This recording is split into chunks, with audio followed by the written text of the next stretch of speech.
system dynamics. Okay, thanks, Michael, and thanks for being here on the last day.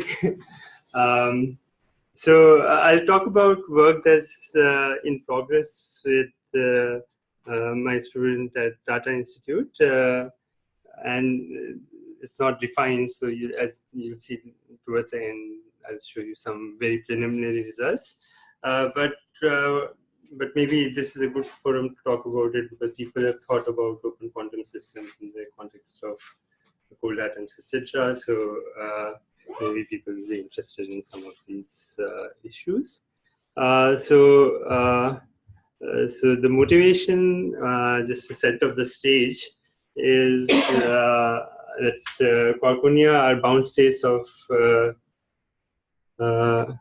quarks and antiquarks. So, for example, charm, anti-charm, bottom, anti-bottom mesons.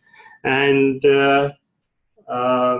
they're somewhat special in QCD because their masses are much larger than lambda QCD. So, the large mass provides high energy scale.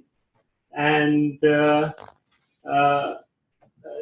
therefore, there's a natural hierarchy of scales that appears in these systems because if you just think of the hydrogen atom, then the velocity is non-relativistic, and that sets the scale of the inverse size of the hydrogen atom. Similarly here, which is basically given by the square root of coupling, and the third scale, which is still lower, is the binding energy, which goes as the square of the velocity. So m, mv, and mqv square form a hierarchy.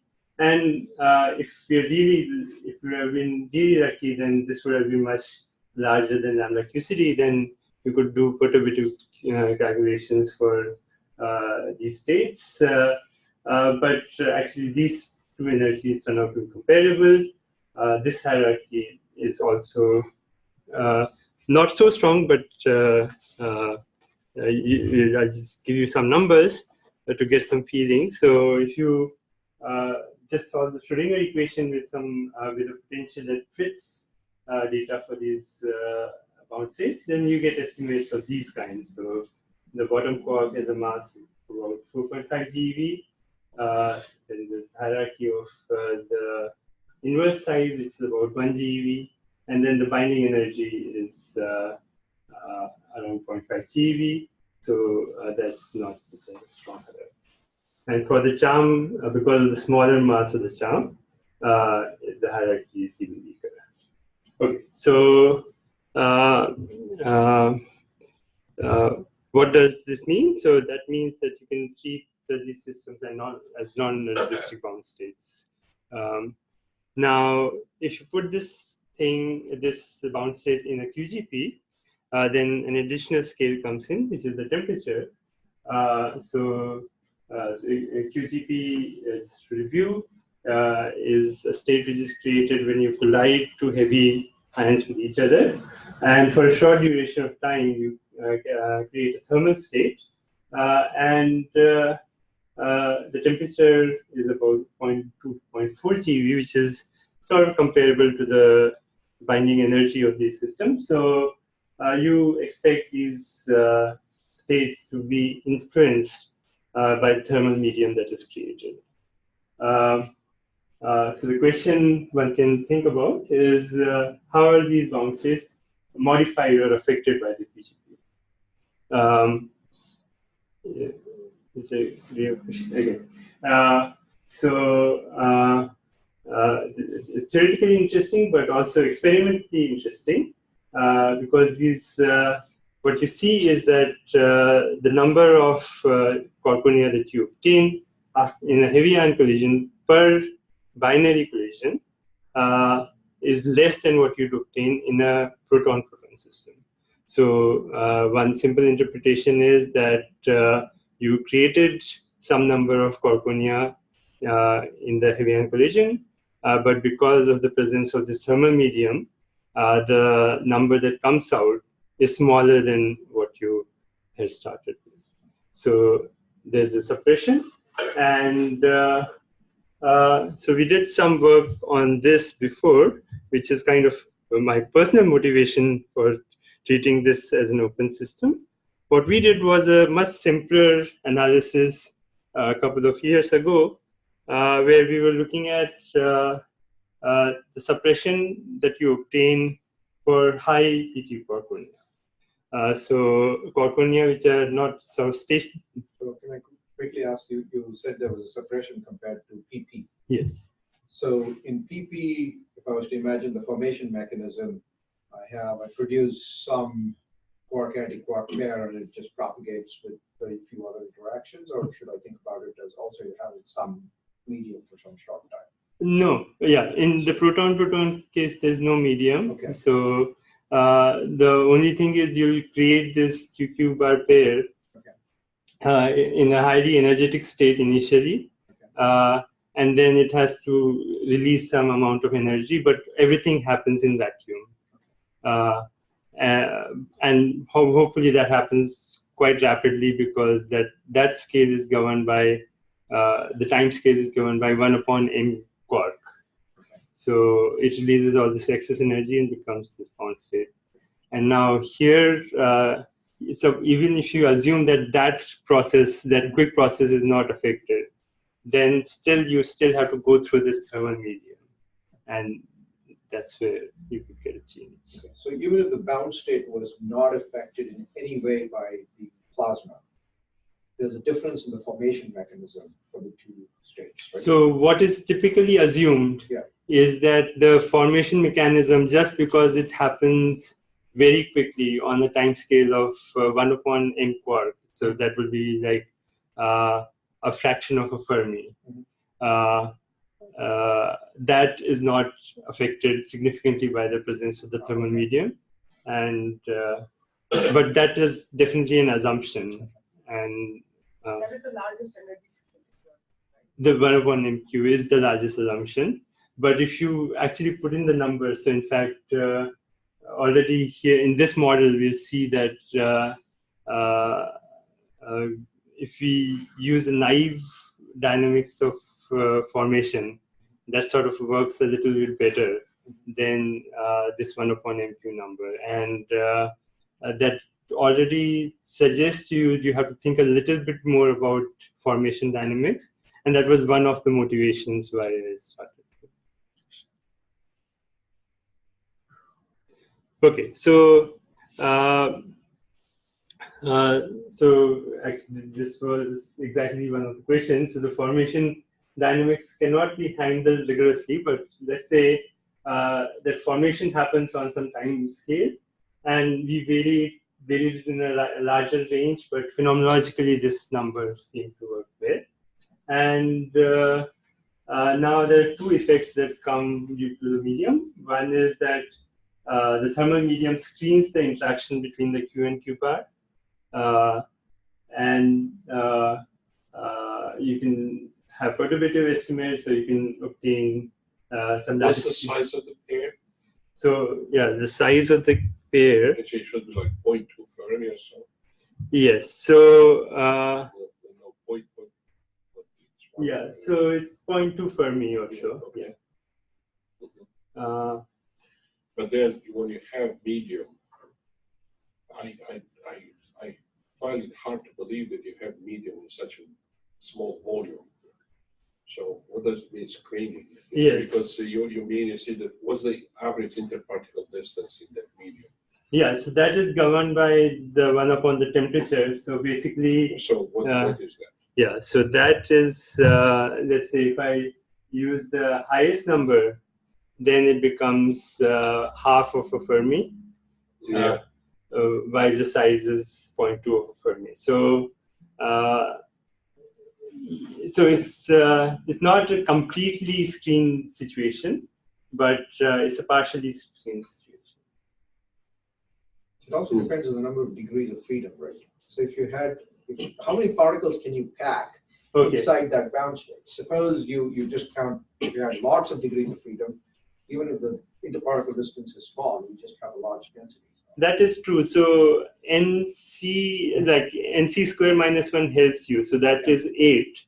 So compared to a photon gas, there will be 8 times cube root 8 more. You see, these numbers are right, which is quite a lot. Which I'm wondering if we can discuss a bound state when you have so much stuff in between the two. But anyway, He'll tell us about that. Yeah.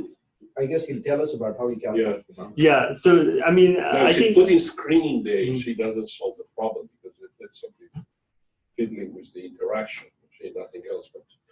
But anyway, you see. Yeah. Okay, so we can see. So yeah, so in this particular model, the main effect comes from screening, and then you also have these thermal gluons floating around, so they'll kick these quark antiquarks once in a while. So that can lead to a dissociation also. For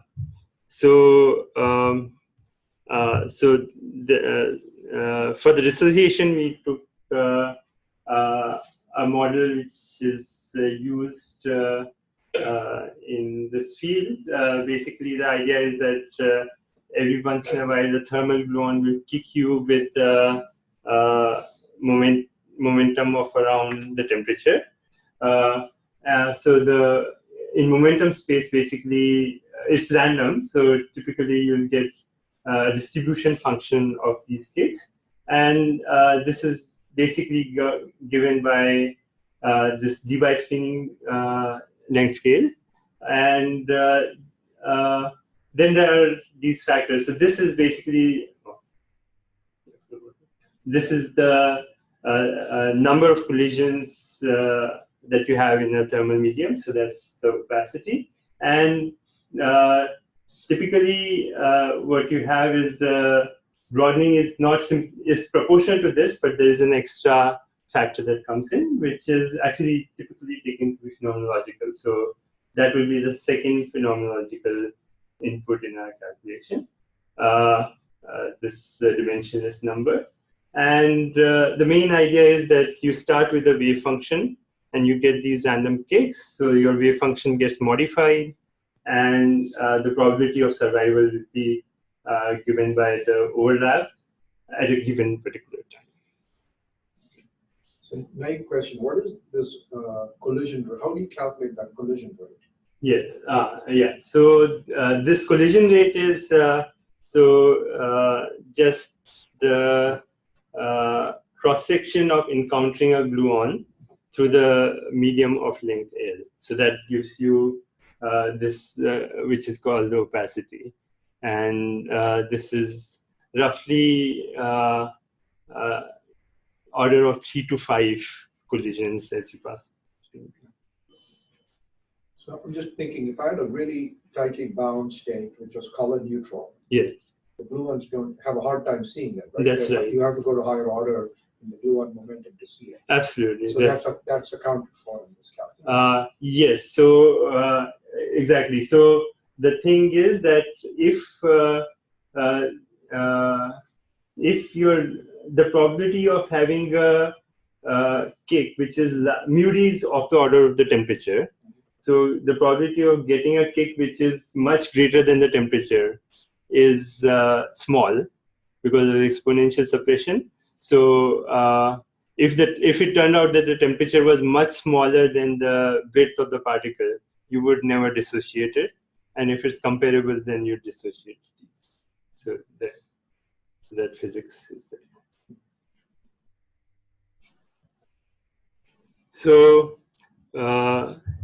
Okay, so this was the main setup, and I just wanted to illustrate with some examples that it captures a lot. I mean, at least some behavior of the experimental results. Basically we have 3 parameters: that the coupling that we just tune independently, this prefactor xi that I mentioned, and the formation time.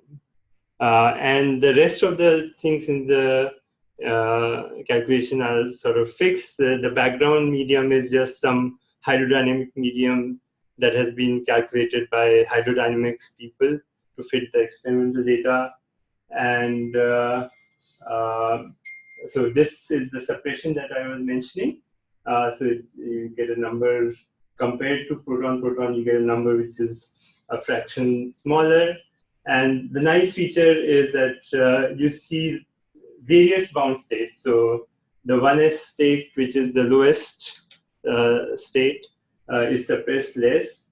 The one which is a bit wider, the 2s, n equals to 2 state, is suppressed more.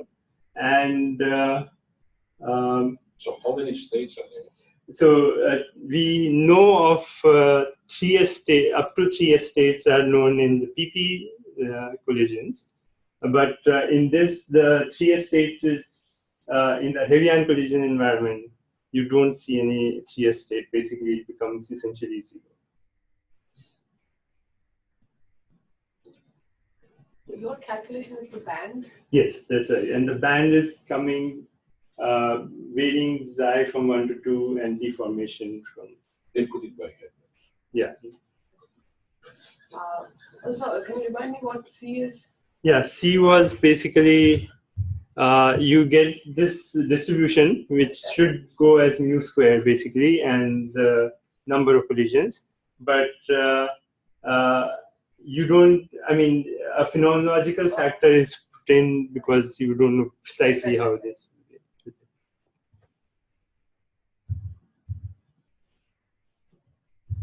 Okay.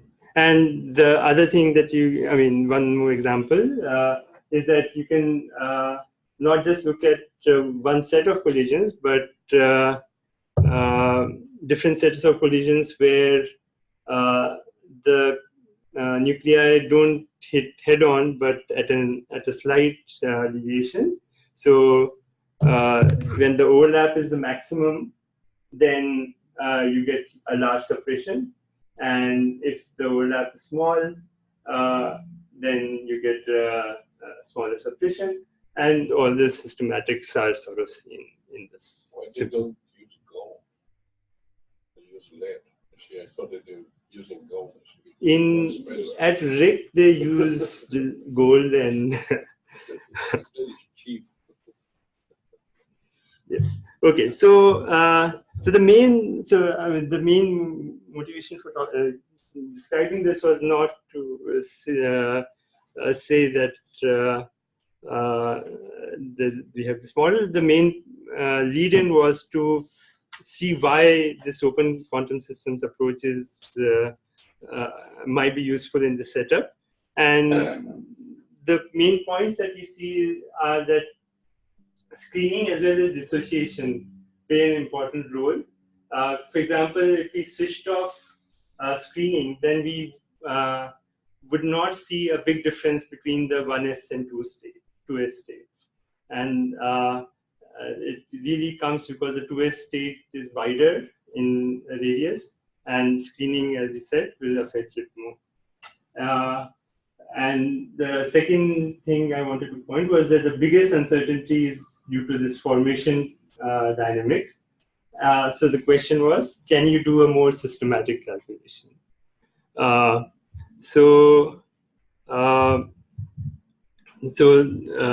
that's where this theory of open quantum system comes into play.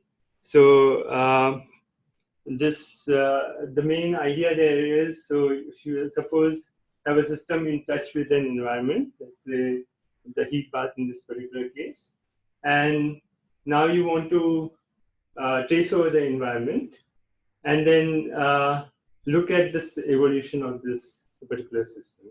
So under certain assumption that you don't have memory and there's R in the system, you can show that the general form of the equation has to be of this particular form. So for the density matrix, this is the usual evolution, and because of the environment, there can be any number of these Lindblad operators,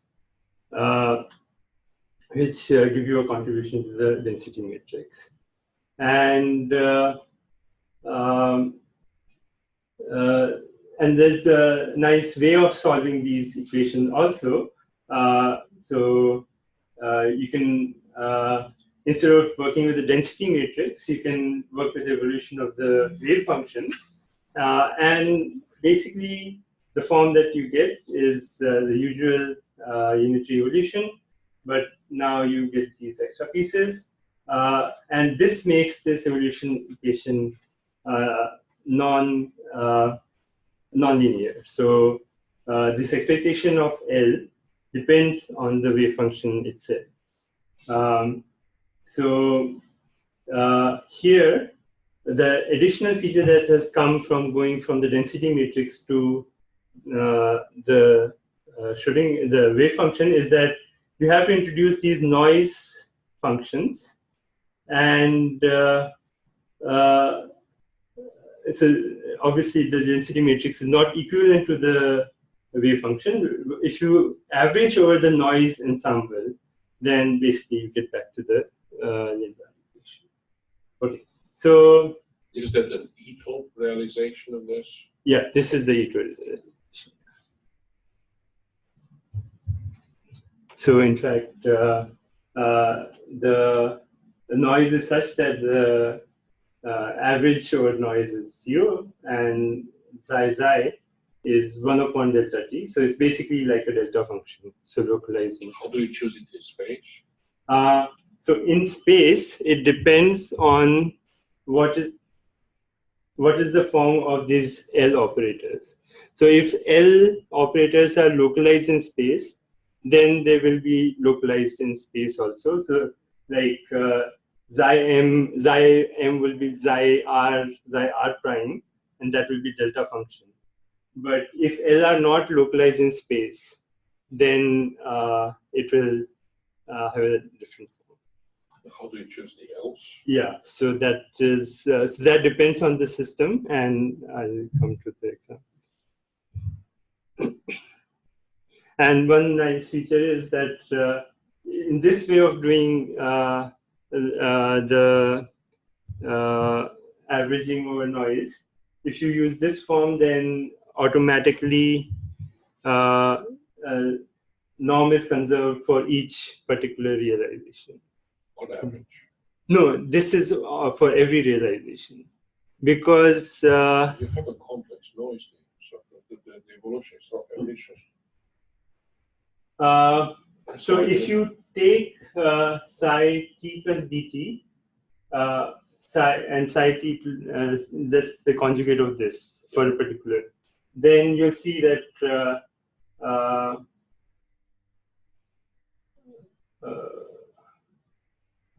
I think only if you take the yeah, average is 0. that's right. Yep. Yeah.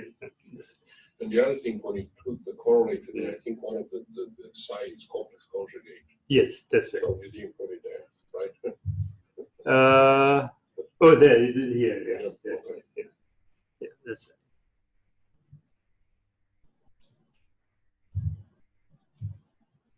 Yeah. Okay. So, so now, just to get some feeling for what sort of L operators arise in this particular situation. So this application of this framework to Heavyan was basically started by these people. And for a single heavy quark, and they showed that in some approximation, the structure looks like this. So these, a particular function that I'll describe. So there are few broad structures of this messy equation that that come out. So one is, so this is the H commutator with rho part. It's like kinetic energy on that rho. Now these are all coming due to the L operators, and the key feature is that it's an expansion in 1 upon m. So this is a non-relativistic system, so m is large. So each gradient has one factor of m and one factor of t, which comes in. So But you don't have the interaction between the quark and quark there. Why do you do so this is for the single heavy quark. Oh, okay. Okay. So then for the multiple quark. Okay. So Is there a prescriptive procedure for getting these else? yeah, so I'll tell you what is done here. So here basically the way it comes about is you know that the interaction between the medium and the quarks is basically psi bar psi A. And you have to integrate out the medium, which is A. So basically each psi bar psi will, so you basically get a thermal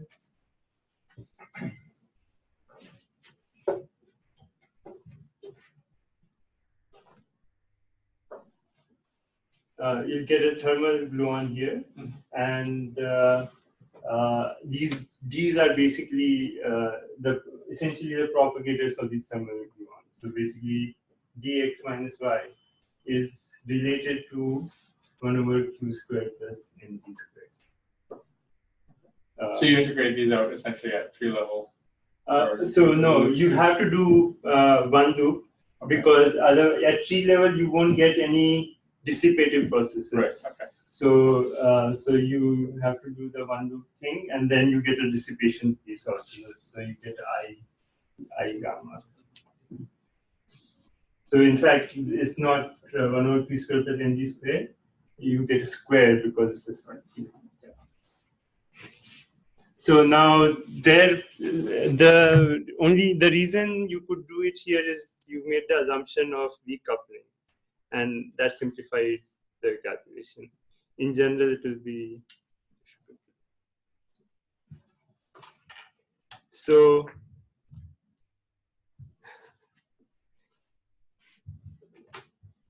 Yeah. So yeah, this actually then all we got discussed. So basically.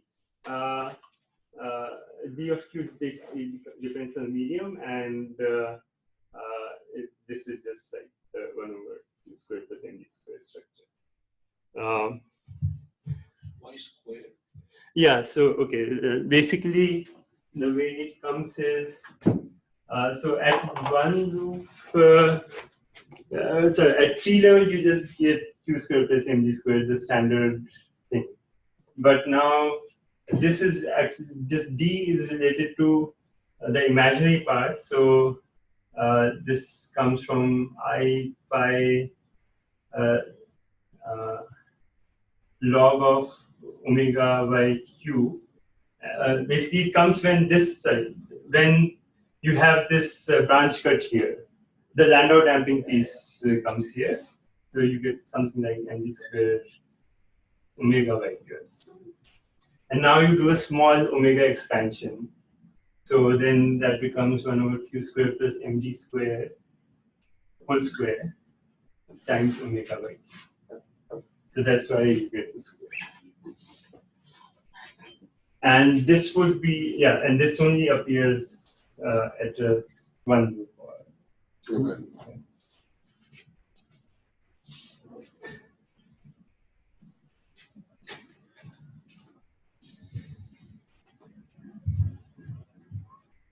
So there is one nice limit. Okay, so the one thing is it's not immediately clear that this is a Lindblad equation, but it can be written.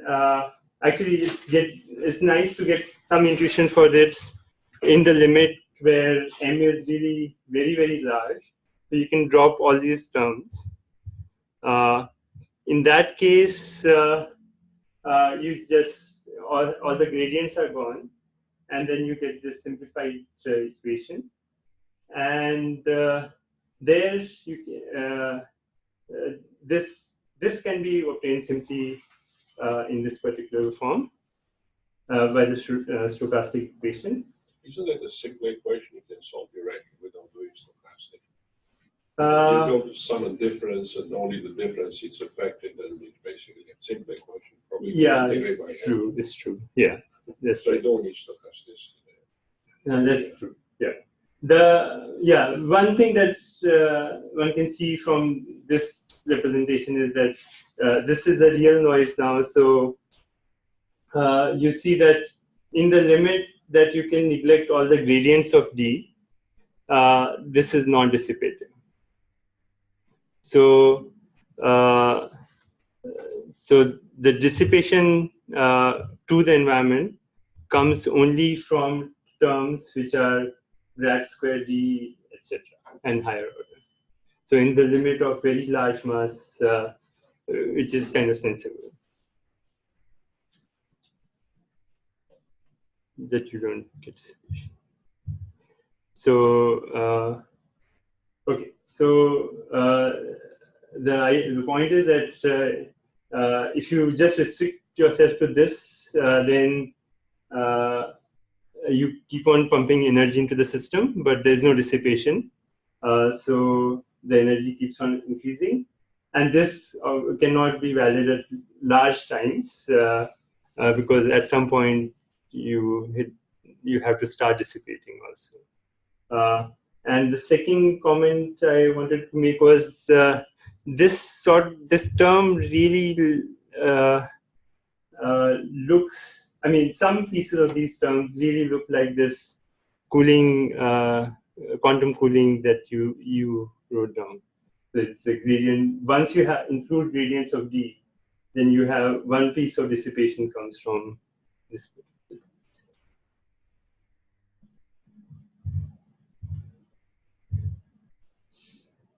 Okay. So in the next piece, where I'm looking at quarkonia, I'll ignore this dissipative piece and focus on the terms that are non-dissipative. Already there is one issue there that we noticed, and that's what we're working on right now. So, okay, so that was the single quark thing, single quark analysis, and there things simplify. You can average over color and simplify the problem. But for quarkonia, the color structure is important. The singlet, you have to differentiate between the singlet channel of QQ bar and the octet channel of QQ bar. And so you have to handle both of them together. And once again, in this non-dissipative limit, we just have this D singlet and the D octet. Already fluctuations, as before, will lead to dissociation of the quarkonia. But there is one more thing that was not considered in their analysis, which is that now that we have both singlet and octet, there is a piece which is like basically the monopole expansion of the gauge field for small r, so octet singlet, which can convert a singlet state to an octet state. And the octet state is repulsive and the singlet is attractive. So that transformation will also lead to dissociation, in addition to just the fact that you have noise decoding the system. So now basically, can't you consider the octet like dissipation? Simply include it like dissipation. You don't have to do it explicit. You mean also integrate out the octet channel also? Yeah, it will simplify the treatment. So you'll have only one equation to solve. That might be possible. It has a higher energy, so that might be possible. That I'm not sure. So okay, so then I just read both of them together, and now the Hamiltonian for a single have the singlet noise, then you have this this electric field, and you just need the electric field at the location of this QQ pair, and yeah, so that's the center of mass coordinate, and this gives you the relative motion. So R gives you the relative motion. And now, what is the? Sorry, let me understand. Yeah. You're saying that there's a mixing between the singlet and the octet states because of the presence of an electric field. Yes, exactly. But what is the time scale over which this electric field operates compared to all the other stochastic processes that are trying to dissociate? Yes. So, so basically, from our results, you'll see that it's actually acting on the same time scale as the other screening and singlet time scale. So that's the If that's the case, then I think what Aurel says is right. If that's not the case, and the electric field acts for a longer time compared to all of the other stochastic processes that are trying to destroy the bound state or perturb the single particle state, yes. then I think you have to do it this way. You have to kind of introduce the mixing and then do dissipation later. Yeah, it does matter on the time scales. That's true. Yes. Yeah, the question is, can you integrate out the octet or not? Yeah, that's the bottom line. Yeah.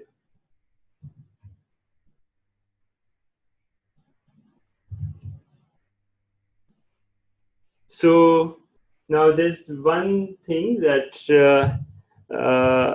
I wrote. So there's only one electric field, but I put in two noises for the electric field here. One is the emission noise and the absorption noise. And the main idea is that the octet has high energy.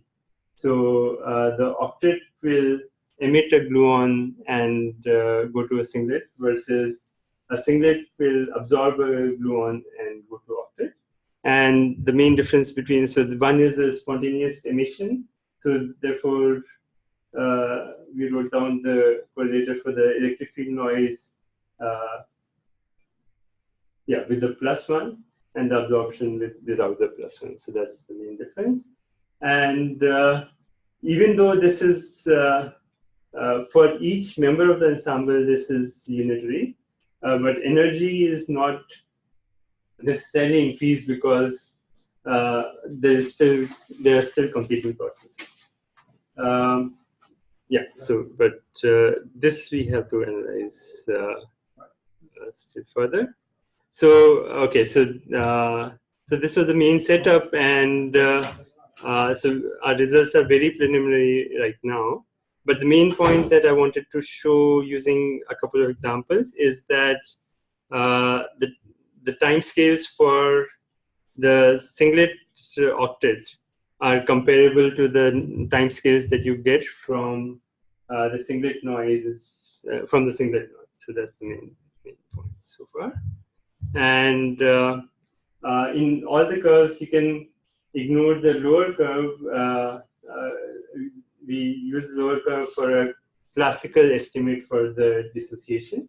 So what is always in the upper curve, what's shown is the probability, and as a function of time. So we have to go to around 6 to 10 Fermi, and this is a simplified setting. I fixed the temperature, and what this is showing is the reduction probability as a function of time because of the singlet, because of the electric field. Okay, so what this needs to be compared to is once again ignoring the lower channel, and we need more statistics here, but this is just the singlet decoherence. So you can see that on the time scale of about 5 Fermi, actually both are comparable. So one has to include both the effects. And once again, what's the difference between the two? These two curves. So this is the two plots. Oh, sorry. Yeah. So the two plots. So this is just keeping the electric field singlet octet jumping, and this is only keeping the decoherence from the singlet channel. So this particular. But no electric field. No, yeah. So one has to just compare. If one was dominant, one could use just one of them. But both seem to be comparatively important. So that's the main thing that we found now. And similar, at a lower temperature, obviously the effects are much smaller, so you get a little smaller suppression. But once again, this is the electric field contribution. And here, this is also smaller, but still both are comparable. So how confident you are that the intensity of your stochastic terms is correct? Oh, Because that depends on the magnitude of that, right? Is that by a factor of 2, everything changes. so that's true. So the big thing here is that the magnitude was calculated in weak coupling, assuming this one will go on.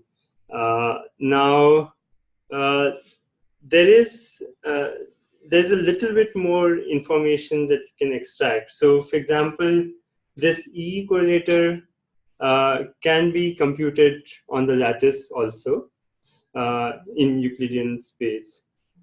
So one of the things that we'll try to do is compare to results. So what's the accuracy of that? See, what accuracy? The lattice results are,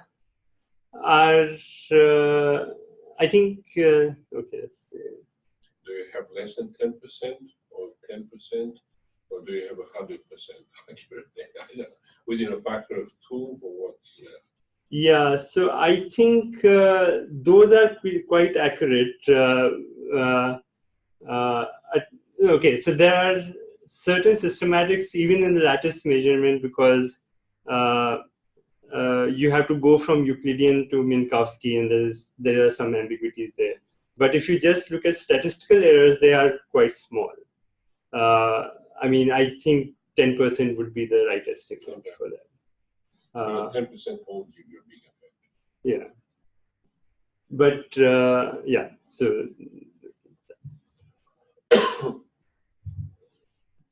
yeah, so the main lessons that we have so far are that the E contribution is comparable, if not larger, than the decoherence contribution.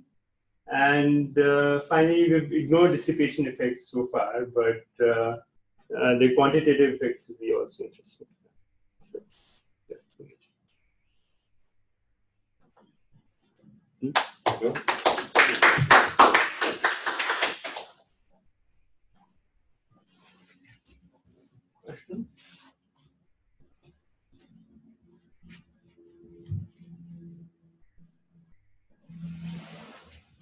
I have a question from left field.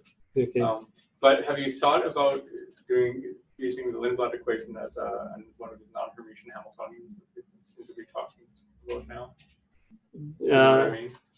So you can take 2 of the terms in the Lindblad equation and you can combine them in your Hamiltonian as a non-Hermitian portion, and then do regular evolution with that non-Hermitian Hamiltonian. You don't put the stochastic part in, but the dissipative part you put in.